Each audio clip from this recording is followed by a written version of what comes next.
Welcome to Story Lab. This week, we're talking about forgiveness, while we take a look at the story of someone who knew just where to go with her messy life.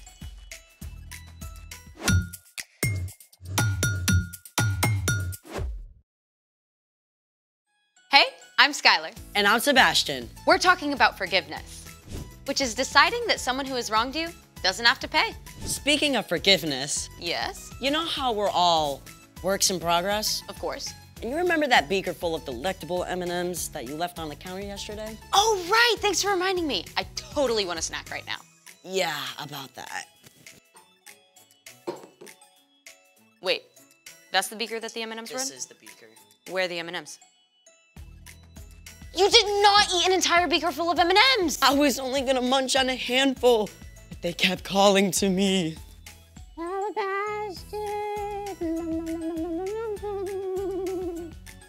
I cannot believe you ate all of my M&Ms.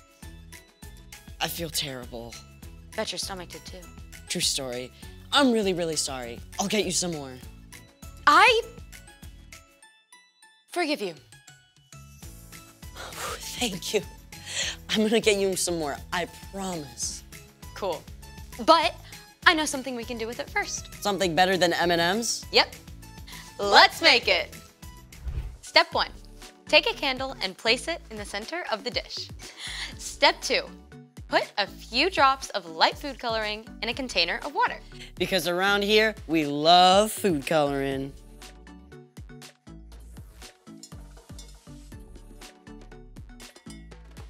Then, pour the water in a shallow glass dish until it just covers the bottom.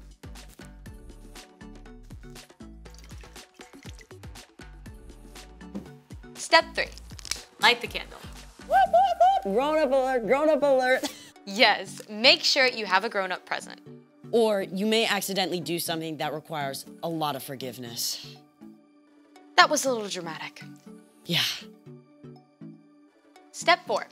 Cover the candle with a glass beaker. A conveniently empty glass beaker. Then the final step is you're going to put a few drops of dark food coloring around the rim.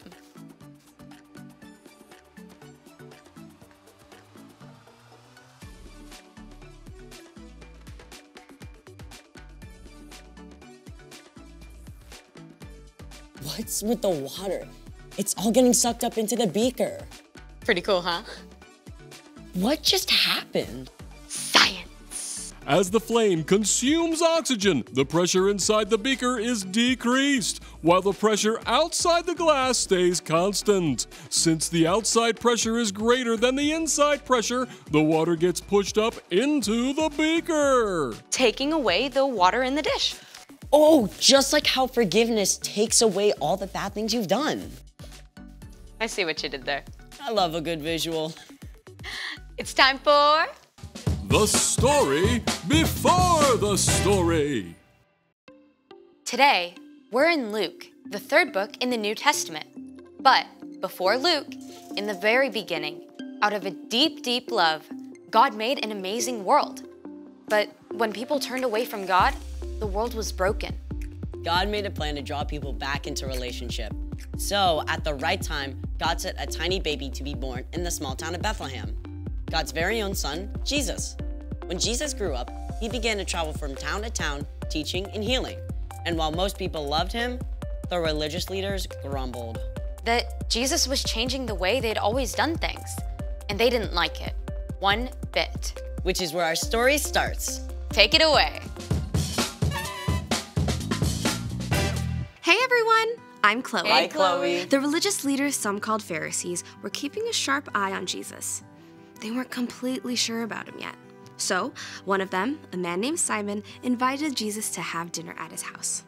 But even though Simon gave Jesus the honor of inviting him for dinner, Simon left out something important. See, at this time, everyone wore sandals, no socks. And when they walked the city streets, they got whatever was on those streets all over their feet. Use your imagination. Ugh. So, usually when a guest came to your house, servants would wash their feet right away. As a sign of honor, you might give them a kiss and anoint their head with oil. But Simon didn't do any of this for Jesus. And someone noticed.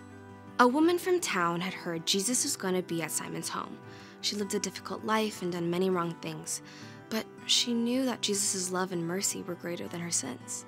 She desperately wanted to see Jesus, so she came to Simon's house and saw where Jesus sat at the table.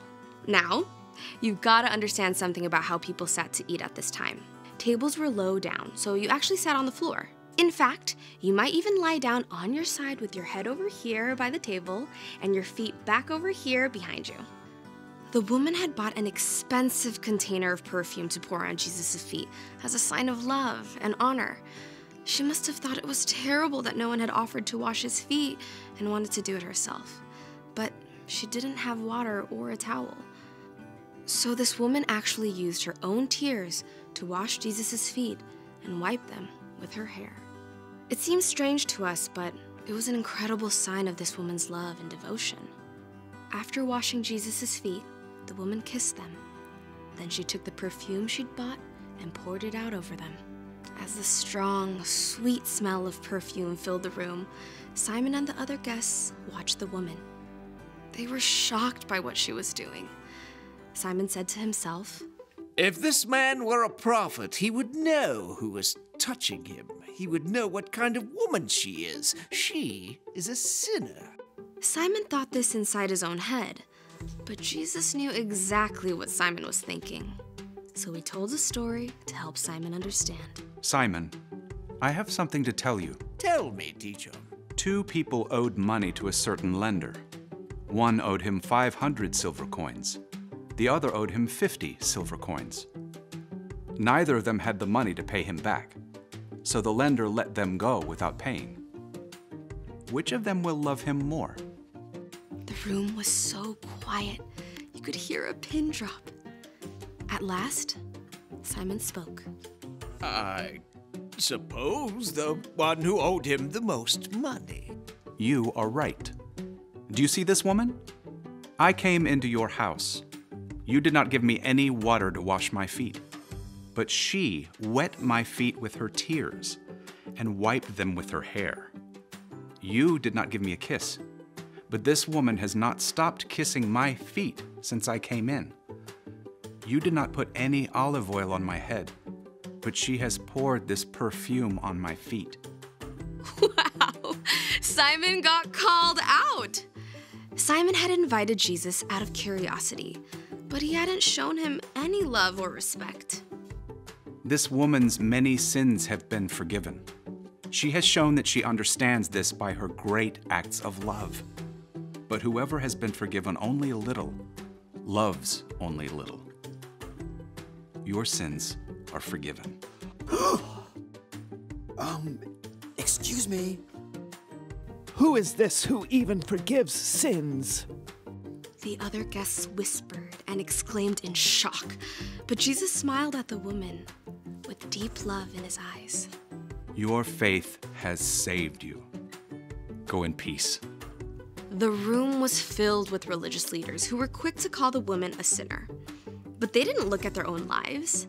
They didn't see their pride and hard hearts needed forgiveness just as much as the things this woman had done.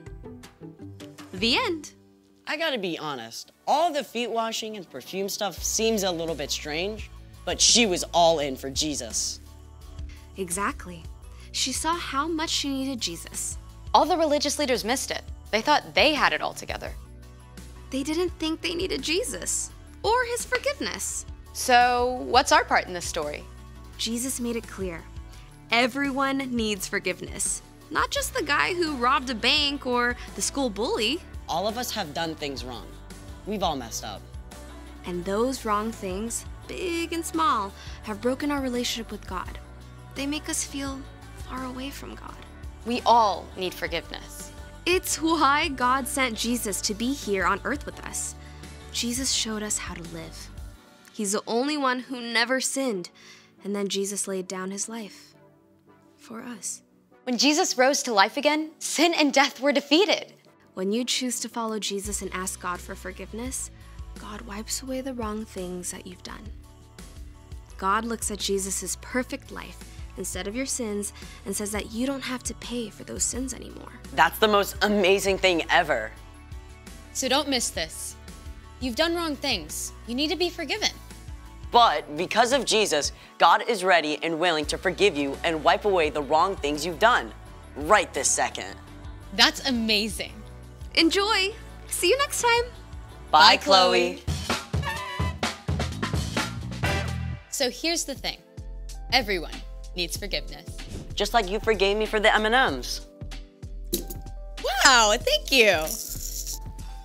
Can I have a few? A few.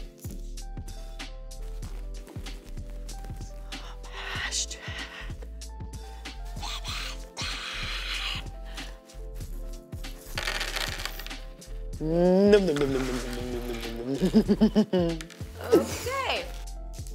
Thanks for joining us in the Story Lab. See you next time.